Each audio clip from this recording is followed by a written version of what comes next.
Hey guys, how's it going? This is Anthony from Anthony's Customs, and this is going to be a review of the Marvel Legends Wasp figure, which is the variant here, and of course I have the regular one as well. I don't have the blue and white version. That one's super hard to find, and I haven't been lucky enough to do that yet, so these are just the two regular released versions.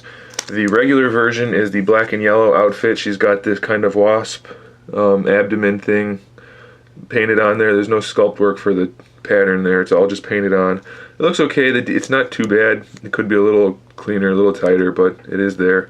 I really like that they painted the yellow palms on her gloves. I think that's a great detail. It looks really cool. And then they also painted the soles of her boots that color as well. So very nice looking figure. I don't care for the head very much at all. The short hair just makes her look really kind of non-feminine. And I don't mean to sound pervy, but if you're going to have an action figure of a female, you want it to at least look good. And I don't personally care for it. It's not terrible, it's just not great. The paintwork is pretty good though on the face. The eyes are painted really well. And I don't really have too many complaints about that. It's just overall I don't care for the design. But that's not a real big deal. We'll go ahead and do the articulation, then we'll cover the points of the variants. Actually, let's do the height first. Height is 6 1/4 inches tall, so she maybe is a little bit tall for a female character, but that's not unusual for Marvel Legends. The head is on a standard neck joint with the disc in there, plus the spinning on top. And then it also spins down at the bottom of the neck. I don't know if it's supposed to do that, or if it's... I'm sorry. Wasn't in focus, wasn't even in the frame. So it also has like a spinning joint down at the bottom. Mine doesn't really spin. It's really loose though. So I really don't think that's supposed to be a joint. I think it's just a weird way that they connected the neck for some reason. So ignore that. It's not a joint at all. It's just a loose piece. I don't know why it's like that. But you can get her head up pretty high, so you can put her in a flying pose pretty well. I like that a lot. Flying figures need to have that, I think.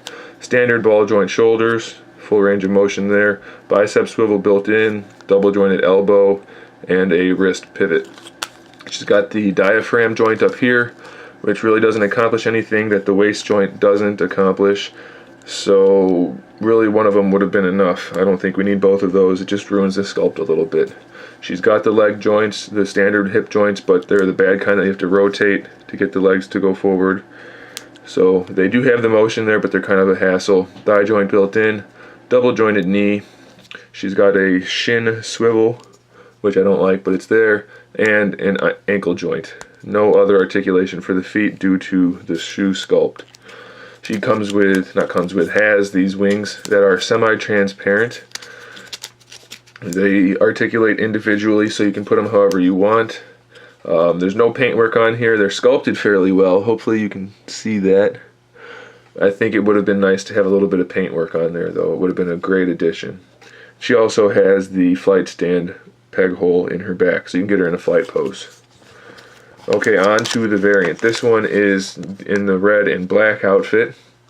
I personally think it's a much better looking figure overall. It doesn't have the colored palms like the black and yellow one does. It doesn't have the colored soles like the black and yellow one does. But overall, the outfit, I like the red and black look much better.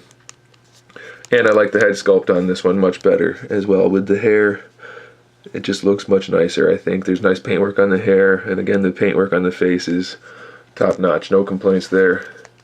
It's not the exact same head sculpt. No. It's very similar, but it's not the same head sculpt with different hair. So that would have been a cool touch if they actually had the same exact head, but it doesn't really matter. Obviously, it's perfectly fine the way it is. This one I definitely recommend if you're only going to get one. Mine's got a scratch there. Go ahead and just ignore that. But if you're going to get one, just get the red and black one. The wings are the same. The only difference really is the paintwork on the body and the head.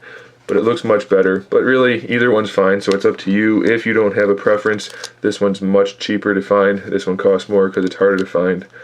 But they're both great figures, so go ahead and look out for those. She's definitely a nice character to have, related to the Avengers, part of the Avengers team at some points in the universe.